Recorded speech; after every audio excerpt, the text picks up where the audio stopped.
بسم اللہ الرحمن الرحیم۔ السلام علیکم پیارے بچوں، کیسے ہیں؟ امید ہے خیریت سے ہوں گے انشاءاللہ۔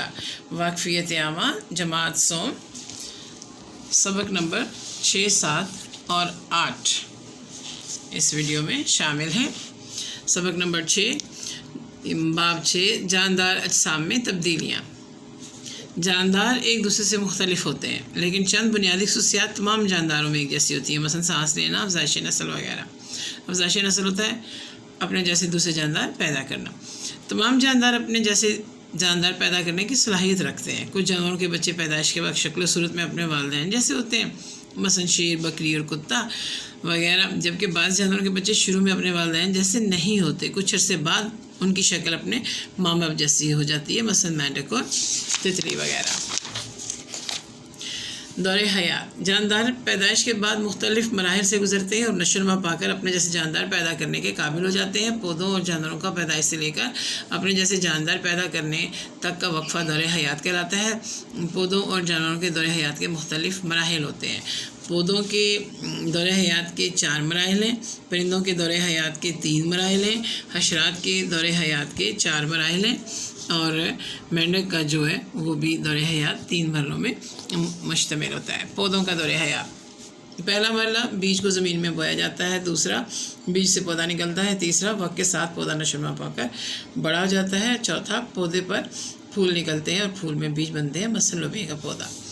پرندوں کا دور حیات، تمام پرندے انڈوں سے پیدا ہوتے ہیں۔ پرندوں کا دور حیات 3 مراحل پر مشتمل ہوتا ہے۔ نمبر 1، پہلے مرحلے میں پرندے انڈے دیتے ہیں، دوسرے مرحلے میں انڈوں سے بچے نکلتے ہیں، تیسرے مرحلے میں بچے نشو و نما پا کر مکمل پرندے بن جاتے ہیں، مثلا مرغی کا دور حیات۔ یہ ساتھ ساتھ انہوں نے مختلف مراحل بھی بتائے ہوئے ہیں۔ حشرات کا دور حیات، زیادہ تر حشرات انڈوں سے پیدا ہوتے ہیں۔ حشرات کا دور حیات 4 مراحل پر مشتمل ہوتا ہے۔ پہلے مرحلے میں حشرات انڈے دیتے ہیں، دوسرے مرحلے میں انڈوں سے لاروا بنتا ہے، تیسرے مرحلے میں لاروا سے پیوپا بنتا ہے، چوتھے مرحلے میں پیوپا سے حشرات بن جاتے ہیں۔ مینڈک کا دور حیات، پہلا مرحلہ مادہ مینڈک پانی میں انڈے دیتی ہے، دوسرا مرحلہ انڈے سے ٹیڈپول بنتا ہے، تیسرا مرحلہ ٹیڈپول نشو و نما پا کر مکمل مینڈک بن جاتا ہے۔ ٹھیک ہے، یہ ساتھ ساتھ انہوں نے سب چیزیں دکھائی ہوئی ہیں، ٹھیک ہے، جو ہم پڑھ رہے ہیں۔ یہ اہم نکات ہیں اور یہ پھر مشق ہے۔ اہم نکات کسی بھی چیپٹر میں سے جو ہے وہ امپورٹنٹ لائنز یا اس کا نچوڑ جو ہے وہ لیا جاتا ہے کہ اس چیپٹر سے آپ کیا کیا سیکھیں گے۔ اچھا، جانور جو پیدائش کے وقت اپنے والدین جیسے ہوتے ہیں، بکری، شیر، کتا، اور جانور جو پیدائش کے وقت اپنے والدین سے مختلف ہوتے ہیں، تتلی، مینڈک، مچھر۔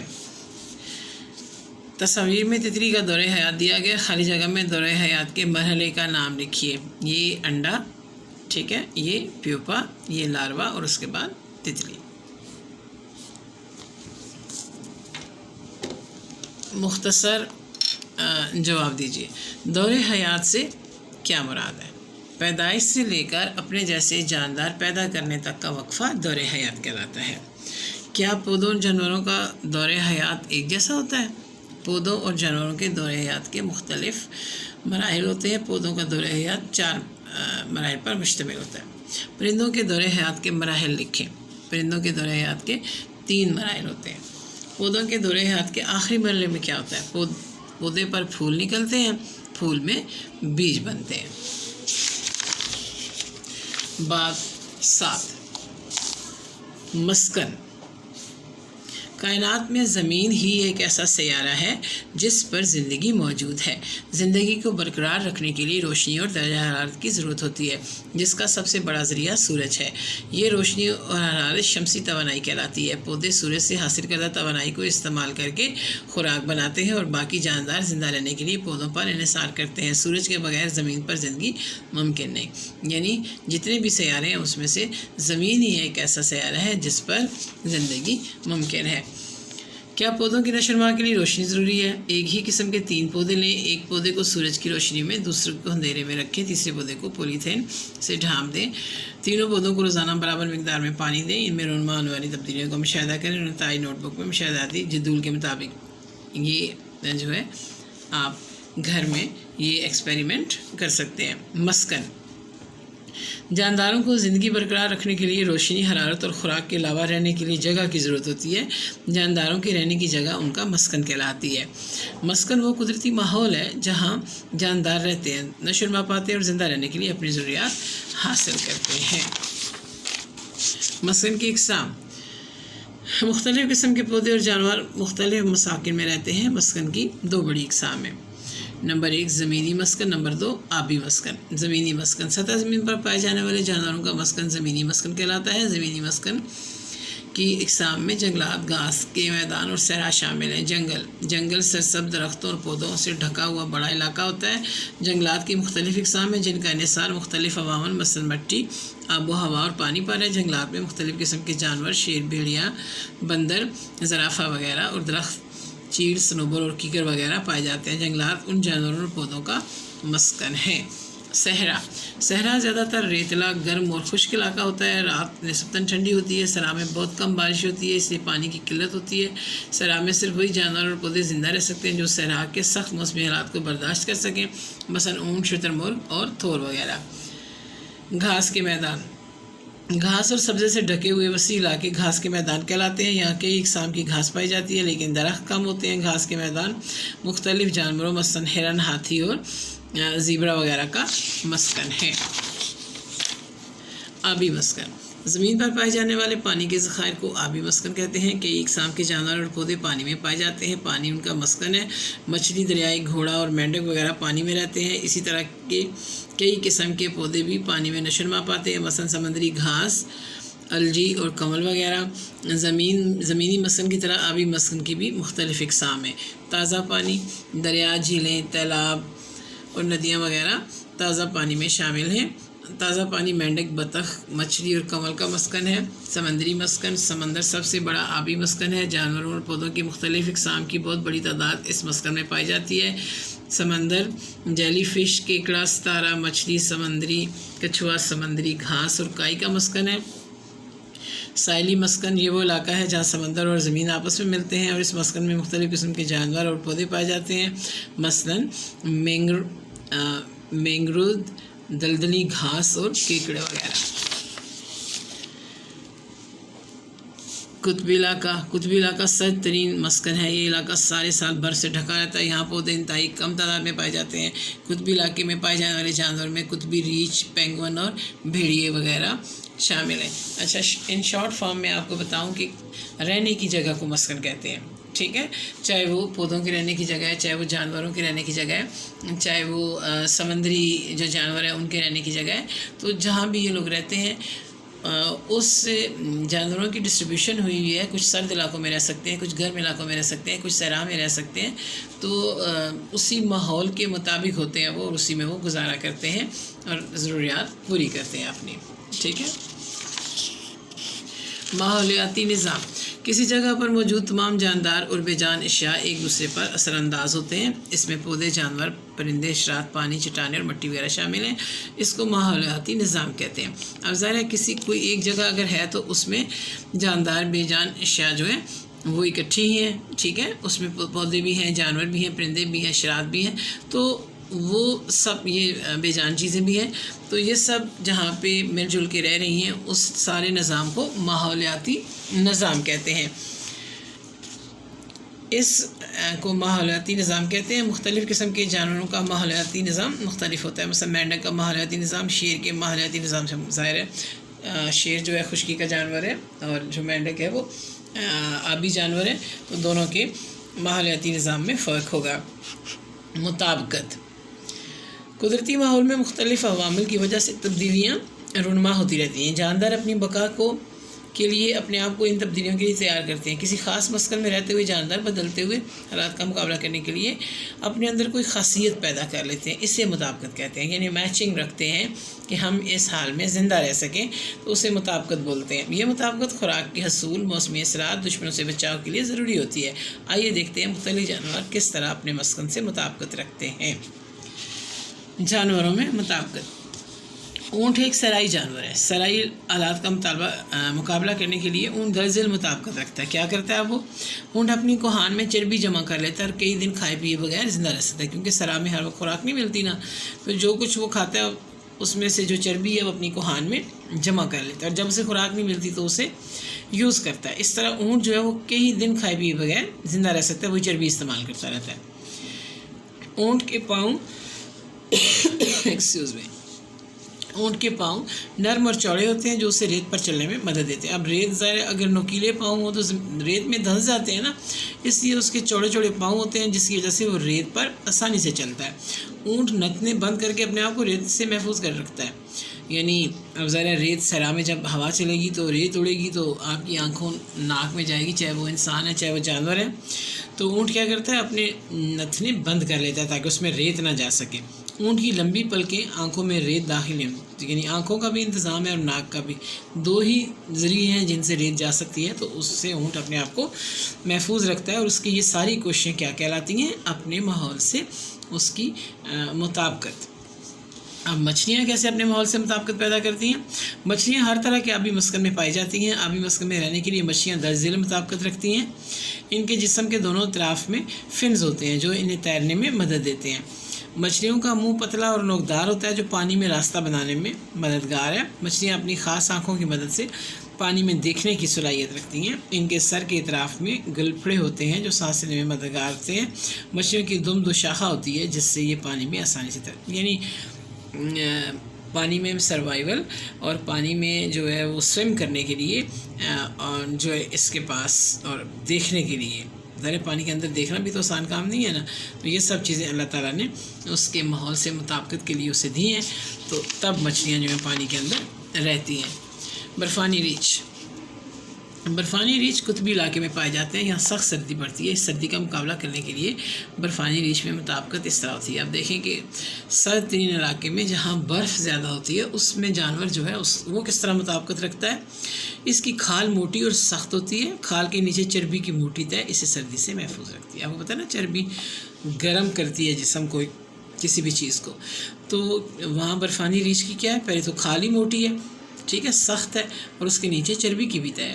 پانی میں تیرتے وقت یہ اپنی ناک بند کر لیتا ہے، ٹھیک ہے، یہ پانی میں جب تیرتا ہے یہ پانی اور خشکی دونوں پہ رہتا ہے، تو جب پانی میں تیر کے جا رہا ہوتا ہے تو کیا ہوتا ہے کہ یہ اپنی ناک بند کر لیتا ہے۔ سونگنے کی تیز حس اسے شکار کو ڈھونڈنے میں، یعنی یہ جو اسمیل کرتا ہے نا، اس سے اپنے شکار کا پتہ چلتا ہے کہ وہ کہاں پہ ہے۔ اس کی کھال کا سفید رنگ برف میں اسے دشمنوں سے، اب ذرا وائٹ ہے، برف بھی وائٹ ہوتی ہے، تو بعض اوقات شکاریوں کو پتہ نہیں چلتا کہ یہاں برفانی ریچھ ہے یا ویسے برف کا کوئی ٹکڑا ہے۔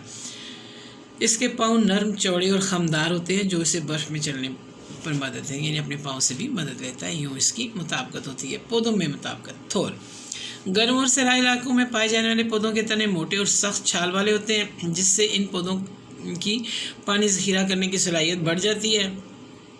ان کے پتے بہت چھوٹے یا کانٹے دار ہوتے ہیں اور جڑیں زمین میں بہت گہری ہوتی ہیں تاکہ پانی جذب کرنے میں آسانی ہو۔ مثلاً تھور نوکدار پتے جانوروں سے بچاتے ہیں۔ آپ یہ دیکھ لیجئے تھور کس طرح کا ہوتا ہے، تو ظاہر ہے اس کے پتے نوکدار ہیں تو جانور اسے کھا نہیں سکتے۔ مسام دن کو بند ہو جاتے ہیں اور رات کو کھلتے ہیں تاکہ نمی کے اخراج کو کم کیا جا سکے۔ اللہ کی بنائی ہوئی چیزیں دیکھیں کیا قدرت ہے۔ موٹا تنا پانی ذخیرہ کرنے میں مدد دیتا ہے۔ لمبی پتلی اور گہری جڑیں زمین سے پانی جذب کرنے میں مددگار ہوتی ہے، تو یوں اس کی اپنے ماحول سے مطابقت ہے۔ کمل پانی میں پائے جانے والے پودے کے پتے بڑے اور چوڑے ہوتے ہیں۔ اب یہ دیکھیں کمل کا پھول پانی میں کھلتا ہے جو انہیں پانی میں تیرنے میں مدد دیتا ہے۔ ان کے تنے پتلے، لچکدار اور پانی کے اندر ہوتے ہیں، مثلاً کمل وغیرہ۔ اب یہ دیکھیں اس کے کتنے بڑے بڑے پتے ہیں، اس کے اوپر یہ پھول ہے، سارا وقت یہ تیرتا رہتا ہے، ٹھیک ہے، ڈوبنے کے امکانات نہیں ہوتے، اس طرح ہم کہہ سکتے ہیں کہ اس کی پانی میں مطابقت ہے۔ چیڑ سرد علاقوں میں پائے جانے والے پودوں کے پتے باریک اور نوکدار ہوتے ہیں، ان میں پھول کے بجائے کون ہوتی ہیں جو سرد موسم میں بند رہتی ہیں۔ کون گرم موسم میں کھلتی ہے اور بیج بکھر کر افزائش نسل کا سبب بنتی ہیں، مثلاً چیڑ۔ قدرتی مساکن پر انسانی سرگرمیوں کے اثرات۔ اب یہ جو پیچھے ہم نے آپ کو سارے پڑھ کے بتائے یہ سب قدرتی مساکن ہیں، ٹھیک ہے۔ اب انسان جو کچھ کرتا ہے تو اس سے مساکن کس طرح ڈسٹرب ہوتے ہیں یا ان پہ کیا اثر ہوتا ہے، اب ہم وہ دیکھیں گے۔ آپ جان چکے ہیں کہ جنگلات، سیراب، گھاس کے میدان، تازہ اور نمکین پانی کے ذخائر مختلف جانداروں کے مساکن ہیں۔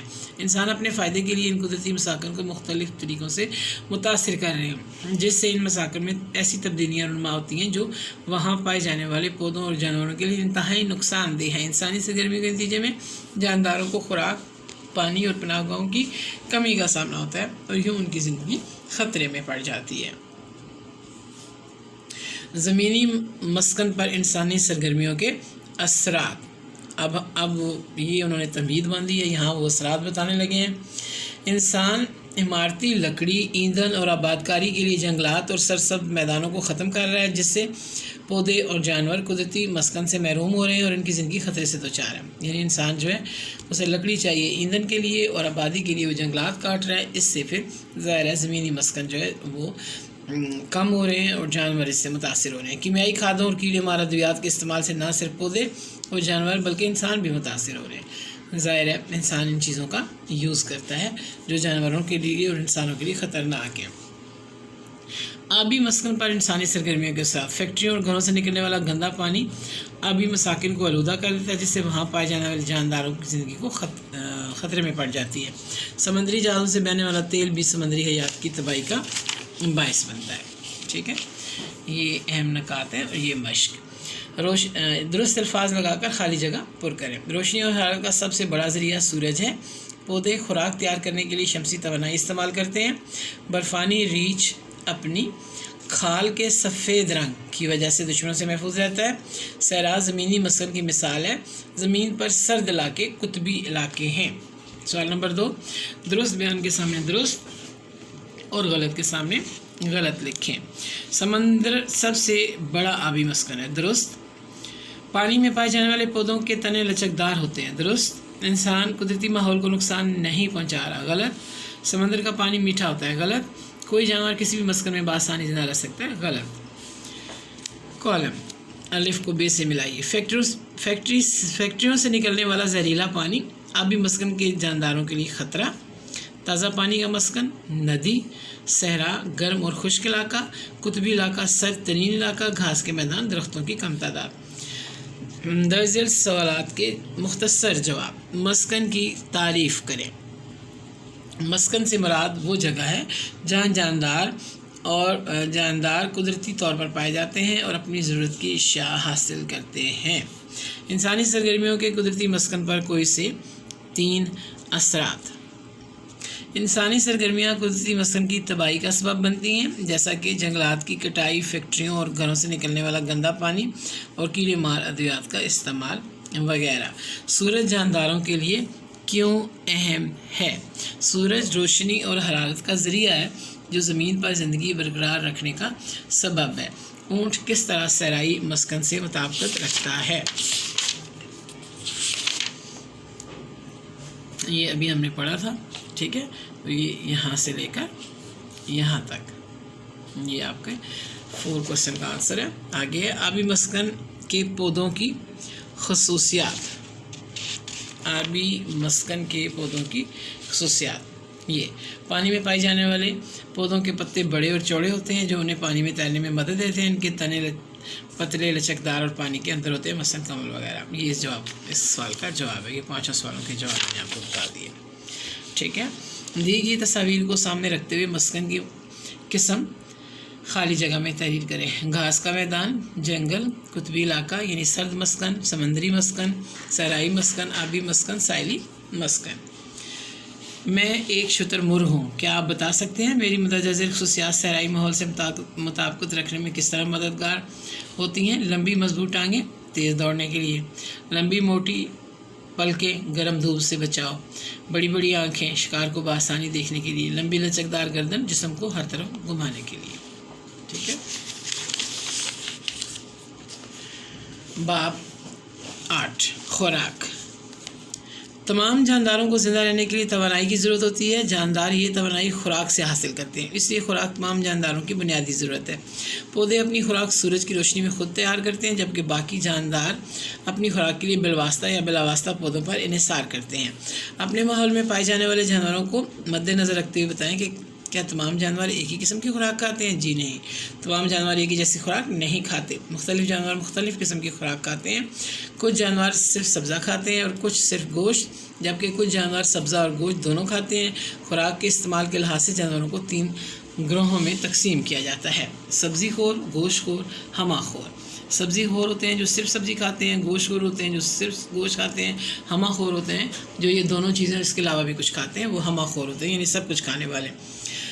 سبزی خور گھاس، پودے اور ان پر لگنے والے پھل، بکرا، گائے اور خرگوش وغیرہ۔ گوشت خور دوسرے جانوروں کا گوشت، شیر، چیتا اور بھیڑیا وغیرہ۔ ہمہ خور گوشت، پودے اور ان پر لگنے والے پھل، انسان، شتر مرغ، چوہا اور کوا وغیرہ۔ ٹھیک ہے، ہربی ویورس، کونی ویورس، اومنی ویورس۔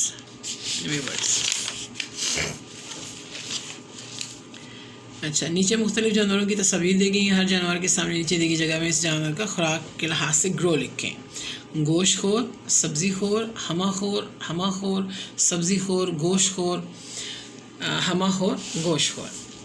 خوراک کے بنیادی گروہ۔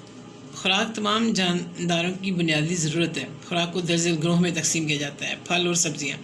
پھل اور سبزیاں ہماری خوراک کا ایک اہم حصہ ہیں۔ ان سے حیاتین اور نمکیات حاصل ہوتے ہیں، یعنی وٹامنس اور منرلز، جو ہمارے جسم کے لیے بہت ضروری ہیں۔ پھلوں میں سیب، کیلا، آم اور امرود وغیرہ شامل ہیں، جبکہ سبزیوں میں گاجر، آلو، کدو، مٹر، گوبھی اور شلجم وغیرہ شامل ہیں۔ اناج ہماری روزمرہ غذا کا سب سے اہم حصہ ہے۔ توانائی حاصل کرنے کے لیے سب سے بڑا اور اہم ذریعہ اناج ہے۔ اناج میں گندم، چاول، مکئی اور دالیں وغیرہ شامل ہیں۔ دودھ کی بنی اشیاء۔ دودھ ایک مکمل غذا ہے۔ یہ دانتوں اور ہڈیوں کی مضبوطی کے لیے ضروری ہے۔ نشو و نما پاتے ہوئے بچوں کے لیے دودھ سب سے اہم غذا ہے۔ ہم گائے، بھینس اور بکری وغیرہ سے دودھ حاصل کرتے ہیں۔ دودھ سے دہی، مکھن، گھی اور پنیر وغیرہ تیار کیا جاتا ہے۔ گوشت توانائی کا اہم ذریعہ ہے۔ یہ جانوروں، پرندوں اور مچھلیوں سے حاصل ہوتا ہے۔ گوشت ہماری نشو و نما کے لیے بہت اہم ہے۔ خشک پھل۔ پھلوں کو خشک کر کے استعمال کا طریقہ صدیوں سے چلا آ رہا ہے۔ خشک پھل سارا سال دستیاب رہتے ہیں، جبکہ تازہ پھل عام طور پر صرف مخصوص موسم میں ہی ملتے ہیں۔ خشک پھلوں میں اخروٹ، بادام، کاجو، مونگ پھلی اور پستہ وغیرہ شامل ہیں۔ متوازن غذا۔ اب یہاں سے امپورٹنٹ ہے، وہ تو آپ کو انفارمیشن دی نا کہ جو ہے وہ گوشت کیا ہے اور اناج کیا ہے اور وٹامنس کیا ہیں، منرلز کیا ہیں، پھل سبزیاں، یعنی اب آپ کو بتائیں گے کہ اصل یہ مسئلہ ہے سب کا، اسے سمجھنا بہت ضروری ہے۔ بیلنس ڈائٹ، یعنی اب بعض لوگ ہوتے ہیں جو صرف گوشت کھائے جا رہے ہیں، بعض لوگ ہیں صرف دالیں کھائے جا رہے ہیں، بعض لوگ ہیں صرف سبزیاں کھائے جا رہے ہیں، تو یہ چیز صحیح نہیں ہے، بلکہ ہمیں ان سب چیزوں میں جو بھی ہم نے پڑھی ہیں اپنی خوراک میں ان کا کچھ نہ کچھ حصہ ہمیں سب کا شامل کرنا چاہیے۔ اسے بولتے ہیں بیلنس ڈائٹ۔ ٹھیک ہے، ہمارے جسم کو صحت مند رہنے اور مختلف کام سر انجام دینے کے لیے ایسی غذا کی ضرورت ہے جس میں غذا کے بنیادی گروہوں کے تمام اجزاء شامل ہیں۔ ایسی غذا جس میں تمام بنیادی اجزاء مثلاً پھل، سبزیاں، اناج، گوشت، دودھ اور انڈے وغیرہ شامل ہوں، متوازن غذا کہلاتی ہے۔ اگر ہم متوازن غذا استعمال نہیں کرتے تو ہمارے جسم کی ضروریات پوری نہیں ہوتی اور ہم صحت مند نہیں رہ سکتے۔ ٹھیک ہے، یہ بھی سرگرمی ہے، تھوڑی سی فل کر لی ہے۔ بھنڈی، کریلے، آم، مالٹا وغیرہ کس موسم میں پہ جاتے ہیں اور ان کا کلر وغیرہ کیا ہوتا ہے۔ صحت مند زندگی کے عوامل۔ صحت مند زندگی کے لیے متوازن غذا کے علاوہ چند باتیں ضروری ہیں۔ اب متوازن غذا تو ہو گئی نا، لیکن صرف متوازن غذا سے ہم صحت مند نہیں رہ سکتے، ہمیں کچھ اور بھی دیکھنا ہے۔ کیا کیا؟ ہمیں صاف ستھرا رہنا ہے، صفائی میں سب چیزیں آتی ہیں، ابھی میں پڑھوں گی۔ اس کے علاوہ ہمیں مناسب نیند لینی ہے، ساری رات، سارا دن ہم نے جاگنا نہیں ہے۔ اس کے علاوہ ہم نے تھوڑی سی ایکسرسائز بھی کرنی ہے۔ یہ 3 چیزیں بھی بیلنس ڈائٹ کے ساتھ ضروری ہیں، تب آپ ایک اچھی اور جو ہے ہیلدی لائف گزاریں گے۔ اچھی صحت کے لیے اپنے جسم اور آس پاس کے ماحول کو صاف رکھنا بہت ضروری ہے۔ صحت مند رہنے اور بیماریوں سے بچنے کے لیے 10 ذیل کام ضروری ہیں۔ کھانا کھانے سے پہلے اور بعد میں اچھی طرح صابن سے ہاتھ دھونا، بیت الخلاء استعمال کرنے سے پہلے اور بعد میں صابن سے ہاتھ دھونا، کھیل کود سے فارغ ہو کر منہ ہاتھ دھونا، روزانہ دانت صاف کرنا، صاف ستھرا لباس پہننا، باقاعدگی سے نہانا، ناخن تراشنا، کھانے کے برتن اپنے کمرے اور ارد گرد جگہ صاف رکھنا۔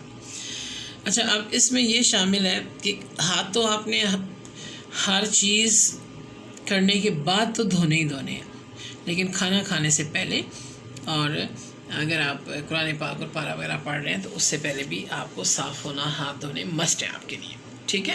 اس کے علاوہ یہ کہ بات ظاہر ہے روز اگر آپ لے سکتے ہیں تو بڑی اچھی بات ہے، لیکن روز نہیں تو پھر آپ کچھ دنوں بعد ویک میں 2 دفعہ لیجئے.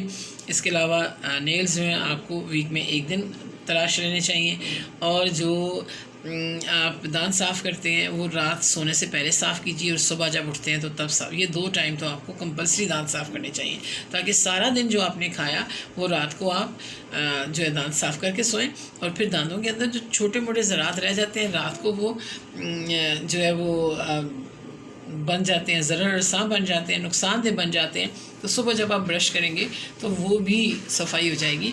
اس طرح بیماریوں سے آپ بچے رہیں گے. ٹھیک ہے. اور پھر یہ کھانے کے برتن، چیزیں کھا کے ریپر پھینکنا، اور اس طرح سے ان چیزوں کا بھی دھیان رکھنا چاہیے. اچھے بچے وہ ہوتے ہیں جو اپنے کھانے کے برتن کھانا کھانے کے بعد کم از کم اپنے برتن تو کچن میں رکھیں نا. اتنی یہ ویری گڈ ہیبٹ تو آپ میں ہونی چاہیے. چلے سارے گھر کے برتن آپ نہیں اٹھا سکتے مان لیا، لیکن جس پلیٹ میں آپ نے کھایا، جس میں آپ نے روٹی رکھی، جس سے آپ نے پانی پیا، وہ اپنے برتن آپ اٹھا کے کچن میں رکھ کے آئیے، اور کھانا اتنا ہی لیجئے جتنا کھانے کی ضرورت ہے. زیادہ مت لیجئے جو پلیٹ میں بچ جائے. اور پھر ارد گرد کی جگہ کو بھی صاف رکھیں. اس طرح صبح بستر سے اٹھتے ہیں اپنا بستر صاف کریں، اپنی جو لحاف ہے کمبل ہے اسے طے کریں، فولڈ کر کے رکھیں، اپنا بیگ پراپر جگہ پہ رکھیں. تو اس طرح بھی صفائی ستھرائی کا آپ کو دھیان رکھنا بہت ضروری ہے. مناسب نیند، صحت مند رہنے کے لیے پرسکون نیند بہت ضروری ہے. اس سے جسم تازہ دم ہو کر پھر سے کام کے لیے تیار ہو جاتا ہے. یعنی سونا، پراپر سونا بہت ضروری ہے. بچوں کے لیے ورزش، باقاعدگی سے ورزش کرنے سے جسم مضبوط اور صحت مند رہتا ہے، اور انسان بیماریوں سے محفوظ رہتا ہے. 10 ذیل ورزشیں بچوں کے لیے اہم ہے. سائیکل چلانا، اب دیکھیں بچوں کی ورزشیں ان کی ایج کے حساب سے ان کے لیے اٹریکٹیو بھی ہیں. سائیکل چلانے کا ہر بچے کو شوق ہوتا ہے. جو لوگ افورڈ کر سکتے ہیں وہ اپنے بچے کو سوئمنگ بھی کروائیں. مختلف کھیل کھیلنا، مثلا فٹ بال، باسکٹ بال اور ہاکی، یہ بچوں کی گیم ہے اور ایکسرسائز ہے. ٹیلی ویژن، ویڈیو گیمز، کمپیوٹر پر بہت زیادہ وقت گزارنا صحت کے لیے نقصان دہ. یہ تو آپ لوگوں کو پتہ ہی ہوگا، سب کو، والدین کو بھی اور بچوں کو بھی. یہ اہم نکات ہیں. اور اس کے بعد ہم آتے ہیں مشق کی طرف. مختلف اقسام کے جاندار مختلف خوراک کھاتے ہیں. قطبی ریچھ گوشت خور جانور ہے. خوراک کے استعمال کے لحاظ سے جانوروں کو 3 گروہوں میں تقسیم کیا جاتا ہے. اچھی صحت کے لیے باقاعدگی سے نہانا ضروری ہے. جو جانور گوشت، پودے اور پھل کھاتے ہیں ہمہ خور کہلاتے ہیں. درست، جو آپ کے سامنے درست اور غلط کے سامنے غلط لگائیں. اچھی صحت کے لیے متوازن غذا ضروری ہے. درست. پھلوں کو خشک کر کے استعمال کرنے کا طریقہ زیادہ پرانا نہیں ہے. غلط. مختلف قسم کے تازہ پھل سارا سال دستیاب ہوتے ہیں. درست، لیکن وہ مختلف قسم کے ہوتے ہیں، یہ آپ سمجھیے گا. گھر کو صاف رکھنا صرف والدین کی ذمہ داری ہے. غلط. اچھی صحت کے لیے متوازن غذا کے ساتھ مناسب نیند بھی ضروری ہے. درست. نیچے دی گئی تصاویر میں گوشت خور جانوروں کے گرد سرخ، اب سرخ دائرہ جدھر لگا ہوا ہے یہ دیکھ لیجئے، یہاں لگا ہے، یہاں لگا ہے، یہ گوشت خور ہے. ٹھیک ہے. اور سبزی خور کے گرد نیلا، یہ نیلا، یہ سبزی خور ہے. ٹھیک ہے. اور ہمہ خور، اب ہمہ خور کے گرد کالے رنگ کا دائرہ ہے. یہ دیکھیے، یہ دیکھیے، یہ دیکھیے، اور یہ دیکھیے. درج ذیل سوالات کے مختصر جوابات. پودے اپنی خوراک کہاں سے حاصل کرتے ہیں؟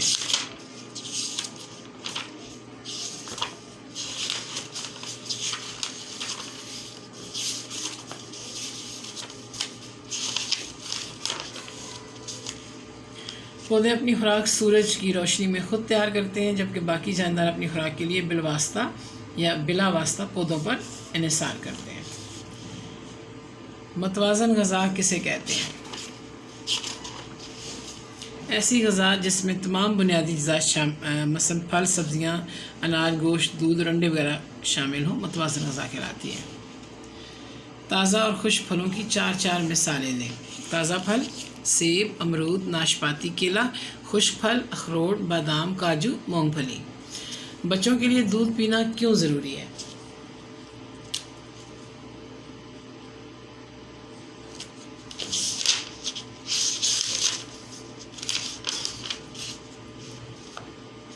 دودھ ایک مکمل غذا ہے. یہ دانتوں اور ہڈیوں کی مضبوطی کے لیے ضروری ہے. نشو و نما پاتے ہوئے بچوں کے لیے دودھ سب سے اہم غذا ہے. صحت مند زندگی کے لیے کن باتوں کا خیال رکھنا ضروری ہے؟ صحت مند رہنے کے لیے متوازن غذا، صاف ستھرا ماحول، باقاعدہ ورزش اور مناسب نیند کی ضرورت ہوتی ہے. یہاں پہ یہ ویڈیو مکمل ہوئی اور اس میں آپ کے 3 چیپٹر کی ویڈیو بنائی گئی ہے. ٹھیک ہے، تو محنت سے پڑھیے گا، سیکھیے گا. کوئی پرابلم ہو تو آپ رابطہ کر سکتے ہیں. Best of luck. Thank you so much. اللہ حافظ.